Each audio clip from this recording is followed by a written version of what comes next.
Hi hello ಎಲ್ಲರೂ ಹೇಗಿದ್ದೀರಾ? ಎಲ್ಲರೂ ಚೆನ್ನಾಗಿದ್ದೀರಾ ಅಂತ ಭಾವಿಸ್ತೇನೆ. ನಾನು ನಿಮ್ಮ ಪ್ರೀತಿ. Welcome back to my YouTube channel. ಇವತ್ತಿನ ವಿಡಿಯೋದಲ್ಲಿ ನಾನು ನಿಮಗೆ ಎರಡು ವಿಷಯ ಶೇರ್ ಮಾಡ್ಕೊಳ್ತಿದ್ದೀನಿ. ಒಂದು ಫಸ್ಟ್ ಟೈಮ್ ನಾನು ಕರ್ಬೂಜ ಹಣ್ಣಲ್ಲಿ ಜ್ಯೂಸನ್ನ ಮಾಡ್ತಿರೋದು ಮನೇಲಿ. ಇನ್ನೊಂದು ವಿಷಯ ಏನಂತ ಹೇಳಿದ್ರೆ, ತಮ್ಮನೆಲ್ಲಲ್ಲಿ ನೋಡಿರೋ ಹಾಗೆ ಮನೆ ಖಾಲಿ ಮಾಡಬೇಕು ಅಂತ ಓನರು ಶಾಕಿಂಗ್ ಹೇಳಿಕೆನ ಕೊಟ್ಟಿದ್ದಾರೆ. ಫಸ್ಟು ನಾನು ನಿಮಗೆ ಮನೆ ಬಗ್ಗೆ ಅಪ್ಡೇಟ್ ಕೊಟ್ಬಿಡ್ತೀನಿ. ನಮಗೆ ಓನರು ಡಿಸೆಂಬರಲ್ಲೇ ಹೇಳಿದ್ರು, ಕಾಲ್ ಮಾಡಿದ್ರು. ನಮ್ಮದು ಡಿಸೆಂಬರ್ಗೆ 2 ಇಯರ್ಸ್ ಈ ಮನೆಗೆ ಬಂದು. ಸೊ ಇದನ್ನ ಅಗ್ರಿಮೆಂಟ್ನ ಚೇಂಜ್ ಮಾಡ್ಕೋಬೇಕು, ಇನ್ನೇನು ಡಿಸೆಂಬರ್ ಬಂತಲ್ಲ ಅಂತ ಯೋಚನೆ ಮಾಡ್ತಾಯಿದ್ದೆ. ಹಾಗಂತ ಅಂದ್ಕೊಳ್ತಿದ್ದು ಒಂದು 2 ಡೇಸ್ ಅಷ್ಟೇ ಅವರಿಂದ ನಮಗೆ ಕಾಲ್ ಬಂತು, ಈ ಥರ ಖಾಲಿ ಮಾಡಬೇಕು, ನೀವು ಎಲ್ಲರನ್ನ ಖಾಲಿ ಮಾಡಿಸ್ತಿದ್ದೀವಿ, ನಾವು ರೆಂಟು ಕೊಡ್ತಾಯಿದ್ದೀವಿ, ಮನೇನ ಲೀಸು ಕೊಡಲ್ಲ ಅಂತ ಹೇಳಿದ್ರು. ನಾವು ಶಾಕ್ ಆಯಿತು, ಏನು ಮಾಡಬೇಕು ಅಂತ ಗೊತ್ತಿಲ್ಲ. ಪ್ರೆಗ್ನೆಂಟ್ ಟೈಮಲ್ಲಿ ಮನೆ ಖಾಲಿ ಮಾಡಲ್ಲ ಅಂತ ಎಲ್ಲ ಹೇಳ್ತಾರಲ್ಲ, ಹಾಗಾಗಿ ಬೇಜಾರಾಯಿತು. ಸೊ ನಾವು ಅವ್ರನ್ನ ರಿಕ್ವೆಸ್ಟ್ ಮಾಡ್ಕೊಂಡ್ವಿ, ಈ ಥರ ಪ್ರೆಗ್ನೆಂಟು ಖಾಲಿ ಮಾಡಬೇಕು ಅಂತ ಹೇಳ್ತಿದ್ದೀರಲ್ಲ, ಪ್ಲೀಸ್ ನಮಗೆ ಟೈಮ್ ಕೊಡಿ, ಅಟ್ಲೀಸ್ಟ್ ಡೆಲಿವರಿ ಆಗೋ ತನಕನಾದರೂ ನಮಗೆ ಟೈಮ್ ಕೊಡಿ ಅಂತ ಓನರ್ ಹತ್ರ ರಿಕ್ವೆಸ್ಟ್ ಮಾಡ್ಕೊಂಡ್ವಿ.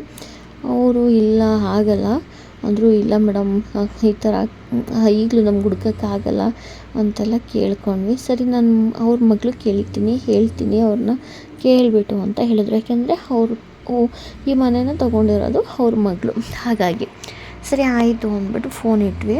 ನಾವು ರಿಕ್ವೆಸ್ಟ್ ಮಾಡ್ಕೊಂಡ್ವಿ, ಈ ಖಾಲಿ ಮಾಡೋ ಪರಿಸ್ಥಿತಿ ಇಲ್ಲ ಅಂತ ಹೇಳಿಬಿಟ್ಟು. ಆಮೇಲೆ ಓನರು ಮತ್ತೆ ಒಂದು 2 ಡೇಸ್ ಬಿಟ್ಟು ಕಾಲ್ ಮಾಡಿದ್ರು. ಅವ್ರು ಮಾಡಿಲ್ಲ, ನಾವೇ ಮಾಡಿದ್ವಿ. ಏನಂತ ಹೇಳಿದ್ರು ಹೇಳಿ ಆಂಟಿ ಅಂತ ಕೇಳಿದ್ವಿ. ಅದಕ್ಕೆ ಅವರು ಇಲ್ಲಪ್ಪ, ಖಾಲಿ ಮಾಡಲೇಬೇಕಂತೆ, ನಾವು ರೆಂಟಿಗೆ ಕೊಡ್ತಾಯಿದ್ದೀವಿ, ಲೀಸು ಕೊಡಲ್ಲ ಅಂತ ಹೇಳಿದ್ರು. ನಾವು ತುಂಬಾ ರಿಕ್ವೆಸ್ಟ್ ಮಾಡ್ಕೊಂಡ್ವಿ, ಅಟ್ಲೀಸ್ಟ್ ಒಂದು ಡೆಲಿವರಿ ಆಗೋ ತನಕ ನಮಗೆ ಟೈಮ್ ಕೊಡಿ, ಒಂದು 7-8 ತಿಂಗಳು ಟೈಮ್ ಕೊಡಿ ಅಂತೆಲ್ಲ ತುಂಬಾ ಕೇಳ್ಕೊಂಡ್ವಿ. ಬಟ್ ಅವರು ಒಪ್ಪಲೇ ಇಲ್ಲ. ಖಾಲಿ ಮಾಡಲೇಬೇಕು ಅನ್ನೋದಕ್ಕಿಂತ, ಮಾಡಬಾರ್ದು ಅನ್ನೋದಕ್ಕಿಂತ ನಮಗೆ ಇಂಥ ಟೈಮಲ್ಲಿ ಹುಡ್ಕೋದಕ್ಕೆ ಮನೇನ ಸ್ವಲ್ಪ ಕಷ್ಟ ಆಗುತ್ತೆ ಅಲ್ಲ. ನಾನು ಹೋಗ್ತಾ ಇರಬೇಕು, ನೋಡಬೇಕು, ನನ್ನ ಪರಿಸ್ಥಿತಿನೂ ಕರೆಕ್ಟಾಗಿಲ್ಲ ಅಲ್ಲ. ಹಾಗಾಗಿ ನಾನು ರಿಕ್ವೆಸ್ಟ್ ಮಾಡ್ಕೊಂಡ್ವಿ. ಬಟ್ ಅವರು ಕೇಳಲಿಲ್ಲ. ಸರಿ ಆಯಿತು, ನಮಗೆ ಟೈಮ್ ಕೊಡಿ, ಖಾಲಿ ಮಾಡಿಕೊಡ್ತೀವಿ ಅಂತ ಹೇಳಿದ್ವಿ. 3 ಮಂತ್ಸ್ ಟೈಮ್ ಕೊಟ್ಟರು ಅವರು.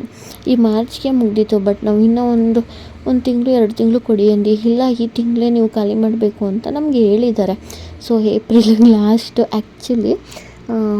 ಆಮೇಲೆ ಇದ್ದರೆ ನೀವು ರೆಂಟ್ ಅಮೌಂಟ್ ಕೊಟ್ಟೇ ಇರಬೇಕು, ನಮಗೆ ಮೈಗೆ ಬೇಕೇ ಬೇಕು ಅಂತ ಹೇಳಿದ್ದಾರೆ. ಮತ್ತೆ ಏನಾಯಿತು ಅಂದರೆ, ಓನರ್ ಮತ್ತೆ ನಮಗೆ ಕಾಲ್ ಮಾಡಿದರು. ಆ್ಯಕ್ಚುಲಿ ಓನರ್ ಕಾಲ್ ಮಾಡಿರಲಿಲ್ಲ, ನಾವೇ ಓನರ್ಗೆ ಮಾಡಿದ್ವಿ. ಏನಕ್ಕೆ ಅಂತಂದರೆ, ಒಂದು ಟೈಲ್ಸು ಅಂಟಿಸಿದ್ದು ಔಟ್ಸೈಡು ದೇವ್ರ ಮನೆ ಹೊರಗಡೆ ಇದೆಯಲ್ಲ, ಅಲ್ಲಿ ಟೈಲ್ಸು ಬಿದ್ದೋಗ್ಬಿಟ್ಟಿತ್ತು. ಅದನ್ನು ಇನ್ಫಾರ್ಮ್ ಮಾಡೋಣ ಅಂತ ಹೇಳಿಬಿಟ್ಟು ಓನರ್ಗೆ ನಾವು ಕಾಲ್ ಮಾಡಿದ್ವಿ. ಆವಾಗ ಅವ್ರು ಹೇಳಿದ್ರು, ಓಕೆ ನಾನು ನೋಡ್ತೀನಿ, ಫೋಟೋ ತೆಗೆದು ಕಳಿಸಿ ಅಂದರು. ಕಳಿಸಿದ್ವಿ. ಮತ್ತು ನಮಗೆ ಕಾಲ್ ಮಾಡಿದ್ರು, ನೀವು ಇನ್ನೂ 1 ಇಯರ್ ಇರ್ತೀನಿ ಅಂದರೆ ಕಂಟಿನ್ಯೂ ಮಾಡಿ ಲೀಸ್ಗೇನೆ ಅಂತ ಹೇಳಿದ್ರು. ನಮಗೆ ಏನು ಹೇಳಬೇಕು ಅಂತ ಗೊತ್ತಾಗಲಿಲ್ಲ. ಫಸ್ಟ್ ಹೇಳಿದ್ರು 3rd ಫ್ಲೋರ್ಗೆ ಹೋಗ್ಬಿಡಿ, ಅಲ್ಲಿ ಒಂದು ಮನೆ ಖಾಲಿ ಮಾಡಿಸಿದ್ರು ಲೀಸ್ಗಿದ್ದವ್ರನ್ನ, ಅಲ್ಲಿಗೆ ಹೋಗಿ ಅಂದರು. ನಮಗೆ ಹತ್ತಕ್ಕೆ ಇಳಿಯೋಕ್ಕೆ ತುಂಬಾ ಕಷ್ಟ ಆಗುತ್ತೆ, ಹಂಗಾಗಿ ನಾವು ಅಲ್ಲಿಗೆ ಹೋಗಲ್ಲ, ಈ ಟೈಮಲ್ಲಿ ಆಗಲ್ಲ ಅಂತ ಹೇಳಿದ್ವಿ. ಅವರು ಓಕೆ ಅಂದ್ಬಿಟ್ಟು ಸುಮ್ಮನೆ ಆದರು. ಈ ಸರಿ ಕಾಲ್ ಮಾಡಿದಾಗ ಇಲ್ಲೇ ಓಕೆ ಇರಿ ಅಂದರು. ಟೈಲ್ಸ್ ಎಲ್ಲ ಬಿದ್ದೋಗ್ಬಿಡ್ತಲ್ಲ, ಭಯ ಆಗ್ಬಿಟ್ಟು, ಇಲ್ಲ ಖಾಲಿ ಮಾಡಿಕೊಡ್ತೀವಿ ಬಿಡಿ ಅಂತ ಹೇಳಿದ್ವಿ. ಆಯಿತು ಅಂದ್ಬಿಟ್ಟು ಅವರು ಸುಮ್ಮನೆ ಅಂದರು. ನಾವು ಹುಡುಕ್ತಿದ್ದೀವಿ 3-4 ಮಂತಿಂದ, ಒಂದು ಮನೆಯೂ ಸಿಗ್ತಿಲ್ಲ. ಸಿಕ್ಕೋ ಮನೆಗಳೆಲ್ಲ ಅಷ್ಟೊಂದು ಏನು ಚೆನ್ನಾಗಿಲ್ಲ, ಲೀಸಿಗೆ ಸಿಗೋದೆಲ್ಲ ತುಂಬ ಏನು ಅಂದರೆ ಹಳೆ ಮನೆ ಥರ, ಅಥವಾ ಪಾರ್ಕಿಂಗ್ ಇಲ್ಲದೆ ಇರೋದು, ಆ ಥರ ಎಲ್ಲ ಪ್ರಾಬ್ಲಮ್ ಫೇಸ್ ಮಾಡ್ತಾಯಿದ್ದೀವಿ.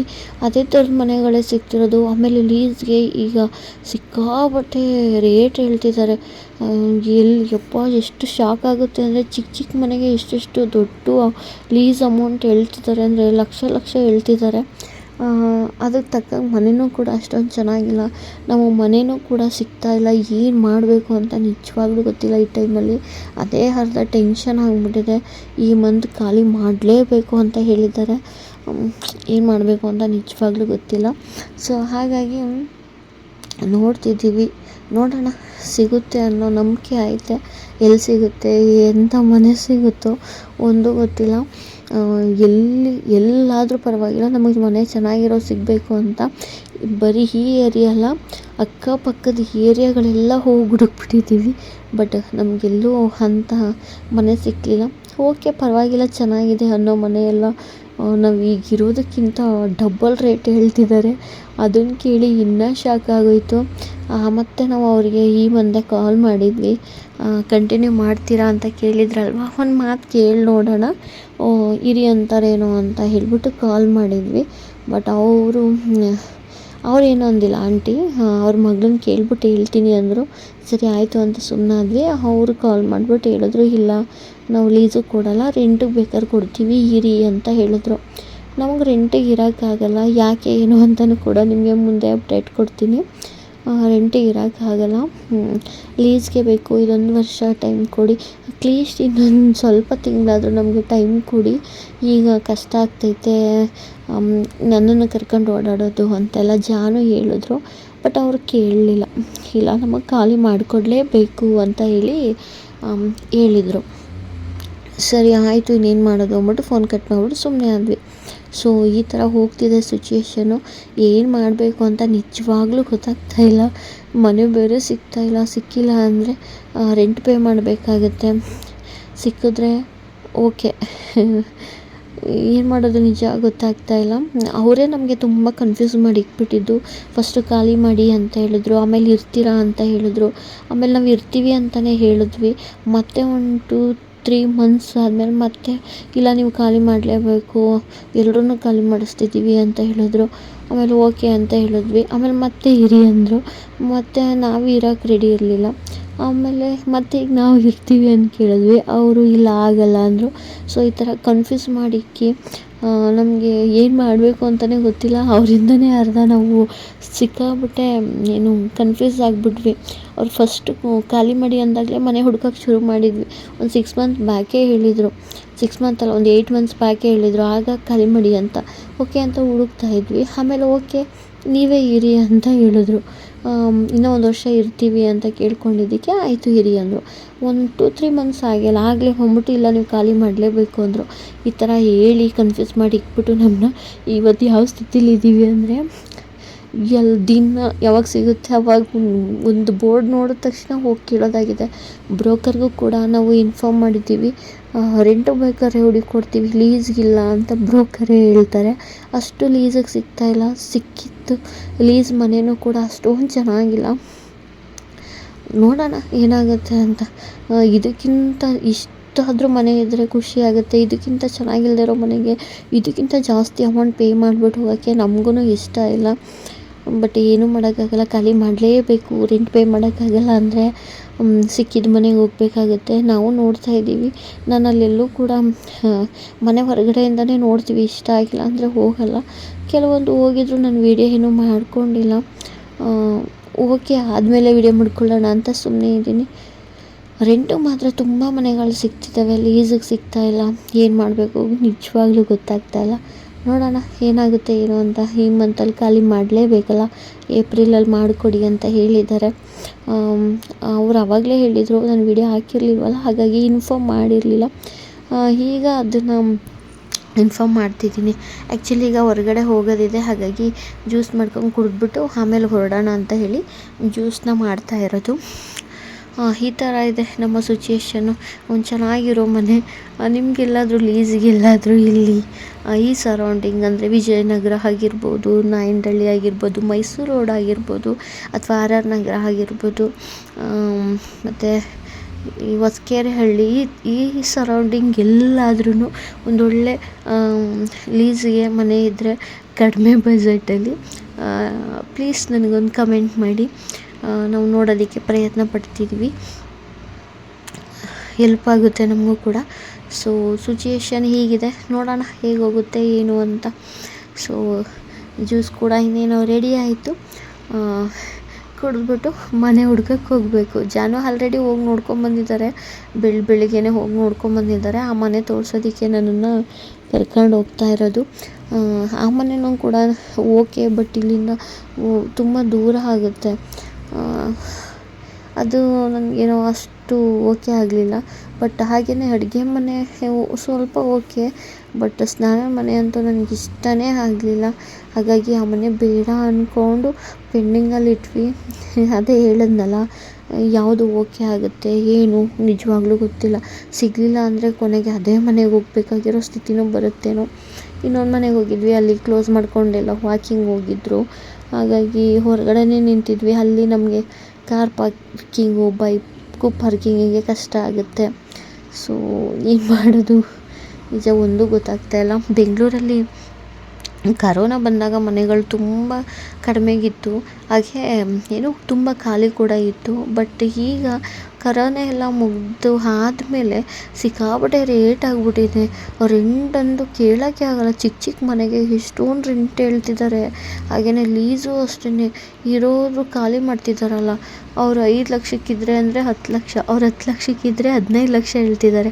ಆಲ್ರೆಡಿ 15 ಲಕ್ಷಕ್ಕಿದ್ದ ಇದ್ದಾರೆ, ಅವ್ರು ಆ ಮನೇನ 20 ಲಕ್ಷ ಹೇಳ್ತಿದ್ದಾರೆ. ಸೊ ಈ ಥರ 5 ಲಕ್ಷ ಜಾಸ್ತಿ ಅವ್ರು ನಮ್ಮ ಹತ್ರ ಕೇಳ್ತಿರೋದು. ಏನು ಮಾಡೋಕ್ಕಾಗಲ್ಲ. ಈ ಥರ ಸಿಚುಯೇಷನ್ ನಡೀತಾ ಇದೆ. ನೋಡೋಣ ಏನಾಗುತ್ತೆ ಏನು ಅಂತ ನಿಮಗೆ ತಿಳಿಸ್ಕೊಡ್ತೀನಿ. ಮನೆ ಅಂತೂ ನಿಜವಾಗ್ಲೂ ಇನ್ನೂ ನಮಗೆ ಸಿಕ್ಕಿಲ್ಲ. ಹೇಗೈತೆ ಪಪ್ಪ ಕರ್ಕೊಬರೋಗೋಯ್.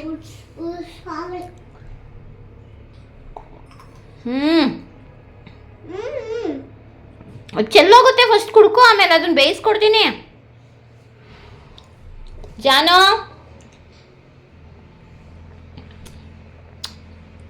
ಚೆನ್ನಾಗೈತೆ ತಾನೇ?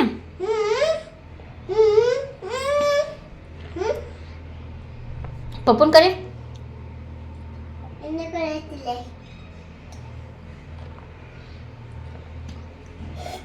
ಚೆನ್ನಾಯ್ತಾ ಜಾನು?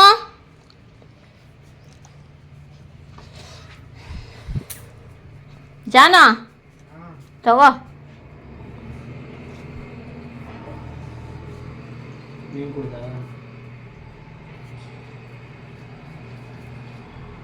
ಹೇಗೈತೆ? ನನ್ನ ಐಸು ನೀರು ಏನೂ ಹಾಕಿಲ್ಲ. ಐಸ್ ಹಾಕ್ಬೇಕಿತ್ತು, ಐಸಲ್ಲಿ ನಿನ್ನ ಮಗ ಎಲ್ಲ ಹಿಡ್ಕೊಂಡು ಆಟಾಡಿ ವೇಸ್ಟ್ ಮಾಡೋದು ನಾನು. ಚೆನ್ನಾಯ್ತಾ? ಅವ್ನು ಮಿಲ್ಕ್ ಶೇಕ್ಕಿಂತ ಕಡೆಯಾಗೈತಾ? ಒಂಚೂರು ತಣ್ಣಗಿರ ಹಾಕಿದ್ರೆ ಅದಕ್ಕಿಂತ ಚೆನ್ನಾಗಿರ್ತದೆ. ಅವನಷ್ಟು ಒಳ್ಳೆ ಕೊಡ್ತಾನೆ, ಎಷ್ಟು ಗಟ್ಟಿ ಮಾಡ್ತಾನೆ. ಚೆನ್ನಾಗಿರ್ತದೆ. ಬೆಲ್ಲ ಹಾಕಿರೋದು. ಚೆಲ್ಬೇಡ, ಯಾಕಮ್ಮ, ನಾ ಕೊಡ್ತೀನಿ. ಚೆನ್ನಾಯ್ತೇನೋ ಚರಿ? ಅವಾಗಲೇ ಚೆನ್ನಾಗಿಲ್ಲ ಅಂತ ಜನ, ಇವಾಗ ಎಮ್ಮಿ ಅಂತಾನೆ ಕಳ್ಳ.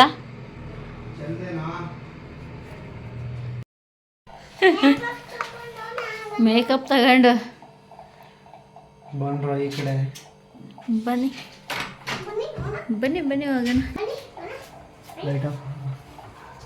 ದೇವ್ರ ಮನೆದು ಹಾಕಿರ್ತೀನಿ. 6 ಗಂಟೆ ಆಗೈತೆ ಹಬ್ಬ.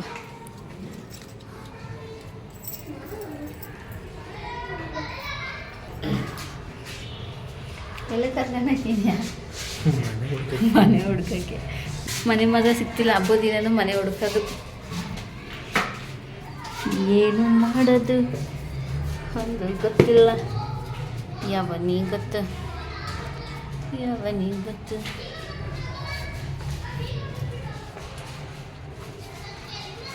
ಏನದು ಕಾಲಿನ ಲಾಲಿಪಾಪ್ ಆಯ್ತಾ ಅದರಲ್ಲಿ?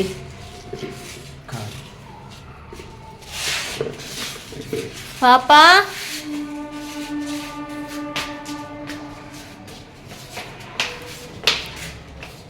ಹಾಲು ಬೀದಿಲಿ ಹೋಗಿ ನಿಂತಾನೆ. ಬಾರೋ